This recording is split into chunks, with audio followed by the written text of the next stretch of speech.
My name is Kathy. I'm a 45-year-old who's become quite the health enthusiast, all thanks to starting to feel back pain when I wake up in the morning. I've really gotten into running and such.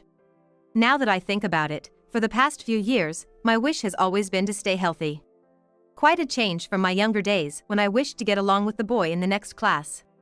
How the subtle signs of aging sneak up on me. Today, I want to share a story from before I turned into a health nut. I would like you to listen to it. Let's wind back the clock by 10 years. I was 35 then, and in my own words, I was an adorable, head-turning, super cute, pretty girl, or so I wish I could say. But sorry, that's just a fantasy. It was full of wishes. The real story is about when I quit my job and was diligently helping with house duties. Contrasting my drab life, my older brother, Steve, brought home a dazzling woman after announcing he was planning to get married. And by dazzling, I mean really glittery. She was wearing heavy makeup. Her lips shone with gloss. I worried if she might attract flies. Her hair was softly curled, giving her a relaxed vibe, and her nails were intricately designed, clearly done at a salon. I thought, wow, she's a pro. Not just some ordinary one. She brought a nightclub vibe right into our house. Even my parents seemed a bit confused. And I was right. Steve and this woman, Rachel, met at a nightclub. She was working there, and Steve bragged like it was some heroic tale that he had wooed her. But I doubt it was his charm alone. Steve looks every bit the rich guy. How? He's decked out in brand name stuff from head to toe, so much so that it's almost tacky. Glasses, suit, tie pin, belt, shoes. All designer brands. If a brand name laden guy like that came at me, I'd probably play coy too. I can imagine the Benjamin Franklins and Amex cards he must flaunt. No wonder Rachel showed him a smile just for him. It seemed unlikely for someone as plain and kind as Steve to land such a girlfriend. But, hold on, aren't I being too judgmental about Steve and Rachel? I think so, but it's also true that Rachel's flashy look and skimpy skirt made it hard to shake off that impression. Plus, I just found out she was only 20. I was 35. A younger sister-in-law, huh? I was confused about how to act towards Rachel. My mother looked pale, wondering about the age difference, while my father seemed resigned. Despite our confusion, Rachel cheerfully said she was looking forward to marrying Steve. The meeting was more of a marriage announcement than a conversation, leaving us all dumbstruck. The next day, Steve said he knew we must have been uncomfortable and proposed a dinner for us to relax and get to know Rachel better. I had to admit, we had judged her based on her looks and mannerisms without really talking to her. Maybe she was a good person if I talked to her. I didn't really talk to her in the first meeting. I wasn't thrilled, but for Steve's sake, I decided to give it a chance. My parents agreed, and the dinner was set for the following weekend. Surprisingly, the dinner went smoothly. Rachel, being in the hospitality industry, she knew how to engage even us, a somewhat plain family. We could follow the conversation easily since she included stories about Steve. From her looking, she seemed like a different world from the one we live in, but I had to admit my initial judgment was wrong. But then, as I was returning from the restroom, I overheard Rachel on her phone, badmouthing our family. They're all plain. Especially the mother, whose face is covered in wrinkles and spots, which is really impossible. I don't want to grow old like that. I thought they were rich, but it was normal. The father is also a bit of an old man, so I'm not sure if I'll be able to handle it. I'm thinking of making up an affair and getting a quick divorce. The sister is older and doesn't have a boyfriend. I mean, she's so fat and employed that it's funny. I need to run away before she asks me to take care of her in the future. I was stunned.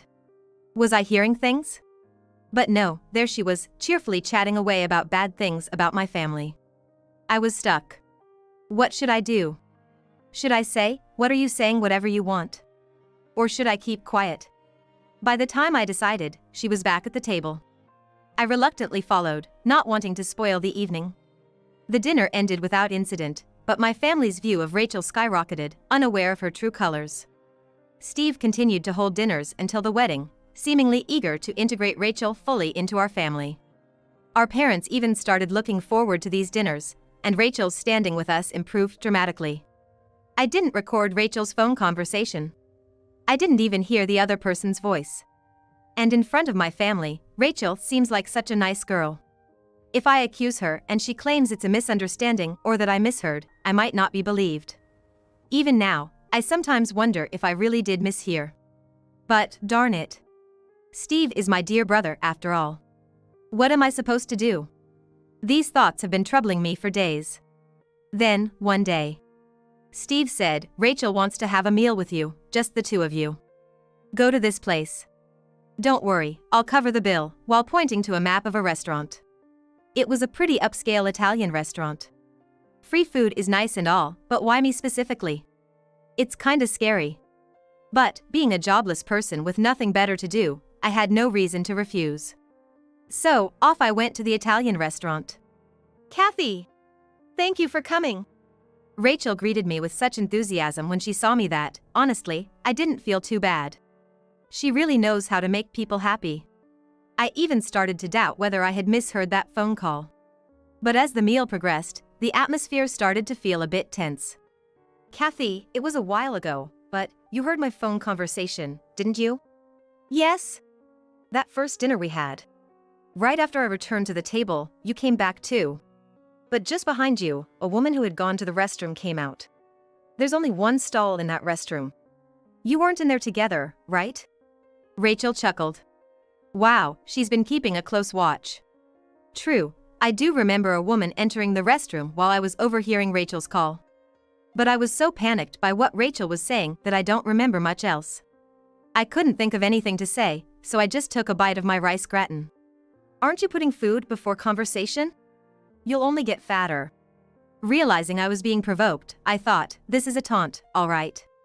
Let's not hide it anymore, but please don't spill our conversation to Steve or your parents, okay? Rachel said, laughing loudly. As an aside, my weight gain started when I worked in a toxic environment, leading to stress eating. I had a period of not eating at all, becoming skinny, but then I started overeating as a stress reliever and gained weight. Sure, I'm overweight, but now I'm focusing on my mental health, thinking so what if I'm fat? I was just a bit over the standard weight. Living stress-free was what's important to me. I was okay with how I am, and I didn't see why Rachel should have a say. Especially since I was not causing her any trouble. You know, to be honest, I find you, and even your parents, kind of embarrassing. You get it, right? No way, how could I agree with being called embarrassing? Am I living in La La Land? I can't tell your parents not to come to the wedding, but Kathy, you don't have to force yourself. It must be hard to move around being overweight, right? I'll send you a wedding invitation just for formality, but please make an excuse and don't attend. Anyway, we'll accept your gift. Wow, does she think a jobless person like me has some big plans to miss my brother's wedding? And after coming all this way to this restaurant, she's saying moving is hard for me? No way. I wanted to punch her right in the face, but kept my cool and said, fine, I won't come, as you wish. But don't come crying to me later. After that, I left the restaurant. When I got home and told my parents, I'm not going to Steve's wedding, Mom panicked. What happened all of a sudden? Why would you say that? My father also looked puzzled. What's going on? Rachel told me. She'll accept a gift but doesn't want me at the wedding. Says I'm too embarrassed because I'm fat. Well, I paraphrased a bit, but it's essentially what she said. Really? Rachel said that? Their faces showed disbelief and confusion, like they couldn't believe it but also couldn't imagine I'd lie. I understand how you feel. I felt the same way until now. But listen to this. I placed a small recorder on the table. Right, I brought the recorder just in case, since it was going to be just Rachel and me at the restaurant. I really wanted some concrete evidence this time. So, when she asked if I had been eavesdropping on her phone call, I turned it on. Listening to the recording, my parents alternated between going pale and getting red with anger. After they heard everything, my father slammed his fist on the table and yelled, "She's making a mockery of our family." I didn't want to add fuel to the fire, but I had to share the necessary information. I told them that I'd been wary of Rachel from the beginning because she had said similar things at the first dinner. My mother buried her head in her hands, lamenting, what a troublesome daughter-in-law she's turned out to be. No, she's not yet, Mom. Steve hasn't registered the marriage. My parents looked shocked at my words. What do we do about the wedding then? If we cancel now, won't Steve be stuck with the cancellation fees? My father asked, worried. Don't worry, I have a plan. Steve won't lose a penny. I said this confidently. We split up and started calling Steve's relatives and friends who were invited to the wedding. We needed to tell them to cancel their attendance. To make sure everyone understood the situation, I set up the recording to be accessible online. Of course, I explained what happened verbally, but for those who found it hard to believe, they could listen to Rachel's words themselves. It was a case of hearing is believing. While calling, we apologized for having been too lenient in choosing a daughter-in-law and for dragging everyone into this mess, sincerely explaining why we wanted them to not attend. I won't lie, I was nervous. It felt like exposing our family's embarrassment, and I feared that no one would agree to such an outrageous request, possibly severing ties with relatives. But when we pleaded, "We want to help our dear son, it's selfish, but please cooperate," surprisingly, everyone readily agreed. They even reprimanded us, "You can't let him marry someone like that." It makes sense. As it turned out, our relatives and Steve's childhood friends we could reach all decided to skip the wedding. We also informed the venue about the situation, explaining that everyone on Steve's side, except for work acquaintances we couldn't contact, would not be attending. Although it was a huge inconvenience, they understood, saying, "It's a major life event, after all." I think it was more the wedding planner's kindness than the venue's official stance. We probably caused them a lot of trouble behind the scenes, but I'll never forget their understanding. Next was Steve. We waited until 3 weeks before the wedding, at the last minute, to tell him that everyone was bailing.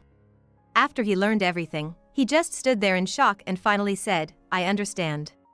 If Steve had insisted on going through with the wedding regardless, our plan would have failed. But I trusted my sisterly intuition that it would be all right.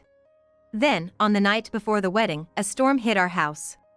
Rachel stormed in with her parents, fuming, "What is the meaning of this?" Steve was right behind them. "Oh, Rachel, what's wrong?" My mother asked nonchalantly. "What's wrong? Starting this week, the cancellations for the wedding have been trickling in. It was too strange, so when I pressed Steve, even your own family said they're not coming. What's happening on our big day?" That was expected. We had asked everyone, including the venue, to cancel early, but to notify Rachel and Steve at the last minute. Rachel had reached out to me unnecessarily, thinking she could keep it under wraps until the wedding. Her impulsive nature and lack of composure made her reveal her true colors.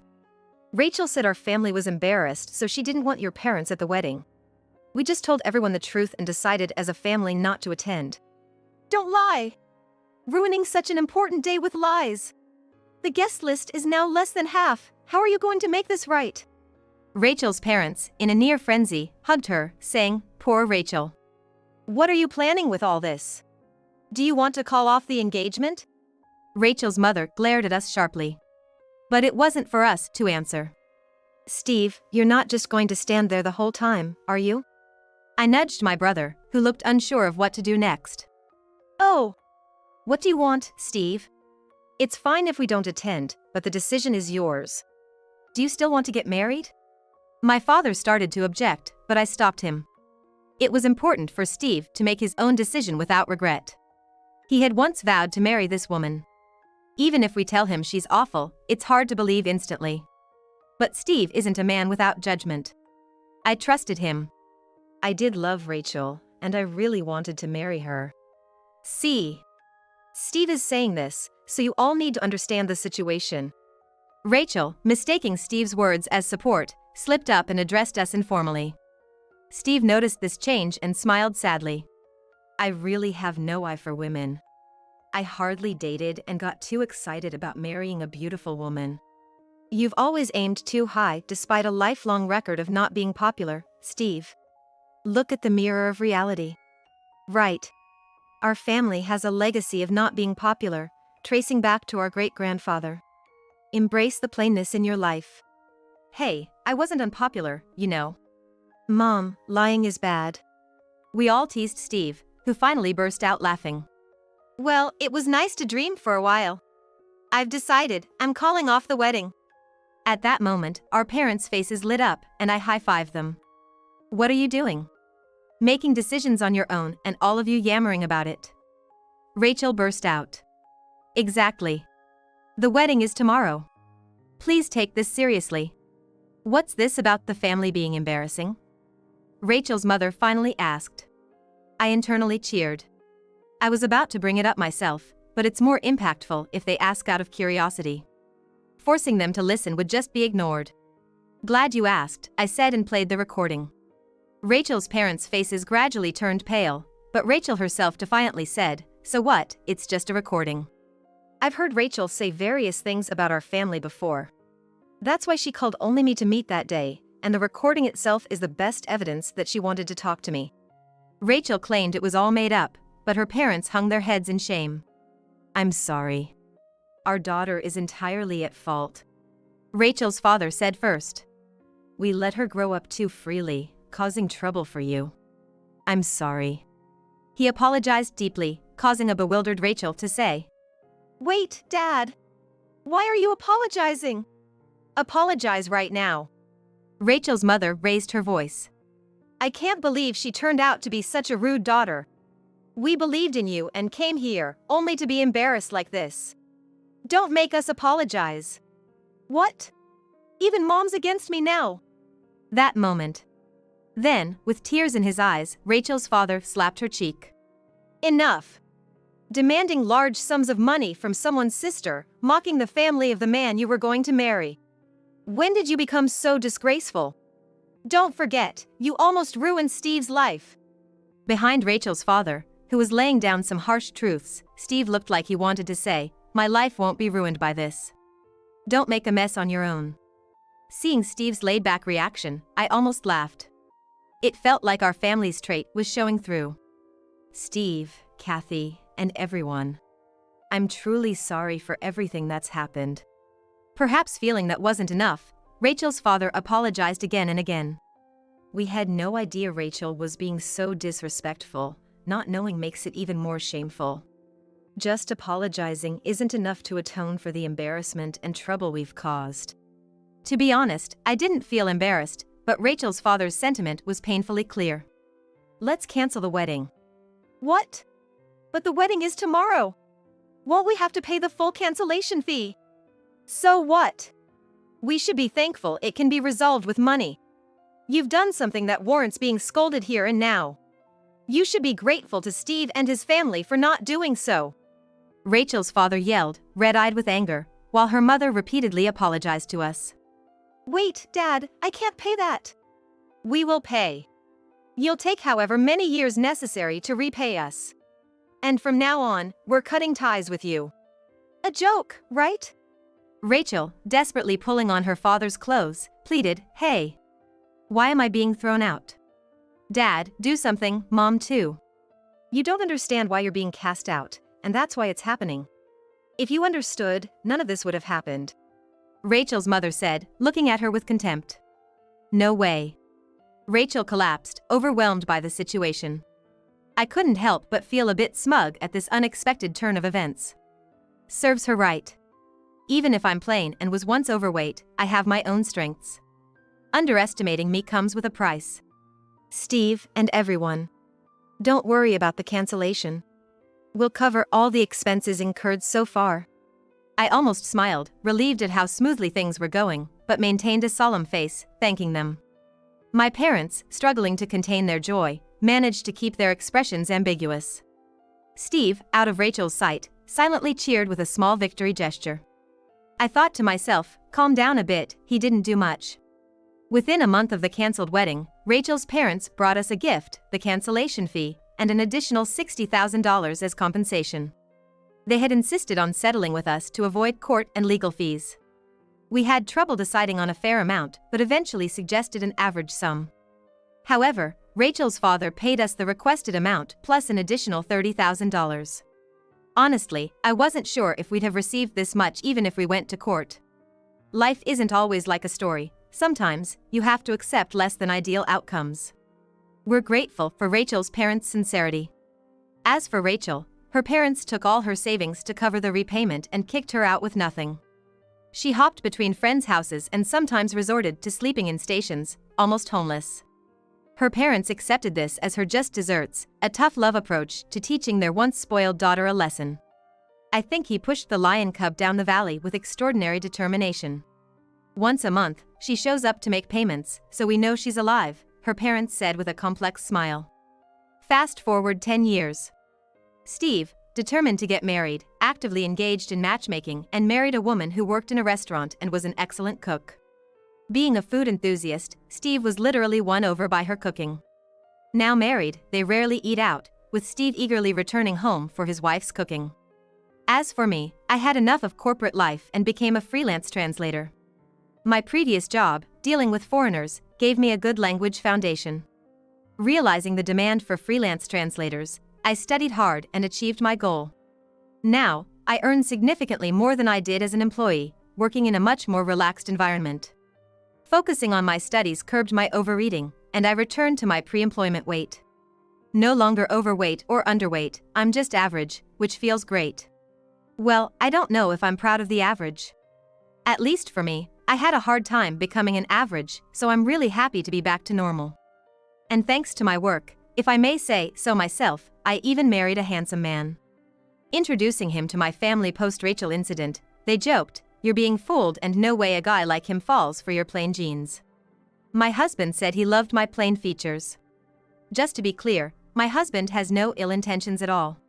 He's seriously praising me. He meant it as a compliment, so I take it positively. Our daughter is now 4. Every day is very lively and happy. The only issue is her bedtime storybook is about history. Surprisingly, she loves it and falls asleep peacefully to it every night.